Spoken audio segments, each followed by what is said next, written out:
Hey, this is Jamie Stegmeyer from Stonemeyer Games, and you are watching the Beans and Dice podcast. How much of Marvel United have you played? And the reason I ask is because Robert and I just introduced Robert to it today. So yeah. I gave him 2 games of Marvel United tonight, and it was very much a strong meh for him. Yeah. Yeah, I think it really comes down to the combination of heroes that you choose to take on whatever villain you get, and of course it's always by card draw. Yeah, so, he found it to be very easy. Have you played any of the expansions, and what does it add? I haven't done. You know me, I don't play on painted plastic, so yeah. I played that. We played the base set though. I got the base set back in the Walmart December, edition. We played that. Yeah, we played that probably 10 a dozen times total. I've enjoyed every play. And I've even soloed it. It's got a unique solo mode where you take 3 heroes and you mix their decks all together. Oh. And so you draw 5 cards instead of 3. I think the rule is. And then, so whatever cards you have, you might be able to chain one character a bunch of times in a row because of the cards you draw. And then, you know, oh man, that'd be fun. Kind of like back to back, Ant-Man. Right. So you can chain your own. You know, you can play them in any order. You just play it out of your hand. You don't have to alternate heroes like the multiplayer version. Oh, well, hopefully Nick Oben will call in, because I know he's been playing a lot of the Marvel United, actually playing, because as he and I believe, if we followed your rule of don't play with unpainted plastic, we would never play anything. Ever. Unless it was a card game. We could play card games, but yeah. I usually get them done quickly. Life has kind of gotten in the way recently, both with home stuff and family abroad. Yeah. But, you know, it keeps me sane. The painting minis is what's kept me sane, not gaming with my friends during this pandemic. So I probably had a game, I think it was against Red Skull, which is like easy mode.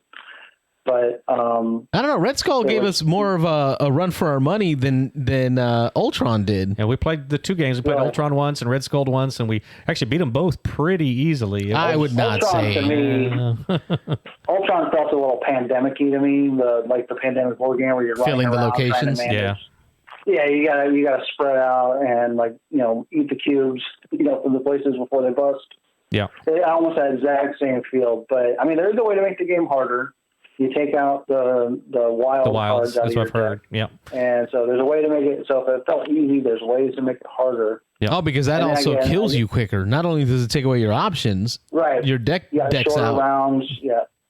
Yeah, you get decked out quicker. A shorter timer. All right. Well, I guess Robert and I got to move it up to superhero level. Yeah, we'll have to try that. Yeah, I've heard some good things, and I've read through the expansions, and each one kind of adds their own little mix. And now with the new version, the X-Men, you can play Overlord or 1 versus 4 or 1 versus however many. Yeah. And they're retro. They're making that rule set apply to everything you already got. Oh, wow, that's cool. First generation. So the villain, Overlord. The super villain rule that a player plays the actual villain. Right. Right. And there's also like a hero trigger card, kind of like a one shot. If you make this condition happen, it gives you a big push the other direction. So when you feel like you're falling out of the game, it gives you that, stand up dice roll kind of moment. So, yeah, we'll have to try it. I've heard some of the expansions kick it up a notch too. I heard like the Sinister Six is really rough. I know they were saying on Dice Tower that the base game felt a little easy for a lot of people, but that there were a couple of the expansions, the Sinister Six one particularly, that can really kick your butt, and so you really have to try it over and over sometimes. And then, like you say, there's ways to make it tougher. I've heard, but it just seemed to me like all of the decisions were pretty obvious. We played a game with 3 of us, and then we played another one with 4, and there were very few times where we really ever had to talk about what to do. It seemed like what you were needed to do was pretty obvious every time, so it just felt like you were flipping a card and then doing what you were expected to do. But again, some of those expansions, I think they'll add some complexity, they'll add some decisions, and that hopefully will take the game up a notch for me. Well, we'll ask Nick Oben when he calls in. We'll make sure he calls. I know he's played a ton of it. I'm sure Nick's playing it with his younger kids too, which I think it's a great game for that. Right. I don't think it's It's pretty shallow, but I mean, there is. Like I said, it was a lot deeper than I thought I was going to get. I thought I was just going to get pretty little miniature statues to put in my office. Sure. There you go. And paint those, and no achievement unlocked on that one. Yeah, exactly. So All right, brother. I appreciate your call. When David said it, it's kind of a shallow game. Listen, folks, I'm okay with that sometimes. Like, not every game has to kill you. Not every game has to be like that hardcore. I don't need it all in my life to be, pandemic on epic mode. Yeah. The grizzled. Like, everything doesn't have to be the grizzled all the time. The thing, and I'm trying to think it through here on the fly, but I think the thing is, this is a grander scale. It's a bigger setup. It's a bigger game. There's lots of minis. There's lots of chits. I feel like when you get that big, the game should be big. And this so far hasn't. Well, the game is not big because the table is 6 locations, which are cards, 1 villain, and everybody gets like a 40 deck card. Yeah. The options are there. The menu, sure. It's a la carte. Yeah. Who do you want to play against? What?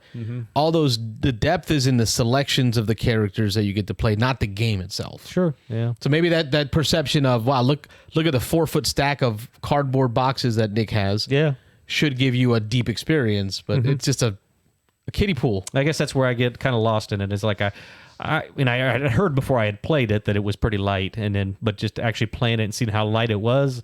I don't know. It just didn't do it for me yet, but we'll see. I'm keeping an open mind. But it's going to work for our kids. Yeah. So when you meet with your son and your youngest and my youngest together, yeah, I think that's going to be money. Sure. And especially because we like to win. Oh yeah. Right. And then we got 2 kids over there messing it up. and I've played nothing but with my son for the most part, my youngest, and trying to win is so hard because I'm not going to tell him what to do. I'm not going to tell him. I'm going to point some things out, but what I don't want to do is say, no, don't do that. You should do this, and then this. Sure. He's not learning the game. Yeah. He's just doing what Poppy tells him to do. So I let him play his game, and then I have to try to figure out how to beat the bad guy, like with one hand tied behind my back, pretty much. Sure. Yeah, that's one way to make it harder. Yeah. Right. So make it a little more challenging. Yeah, take it home, try with Ian. Yeah. Tell me what you think. Okay. So that was our play of Marvel United. I'll consider that my topic. Thanks for watching the Beans and Dice podcast. Don't forget to like and subscribe.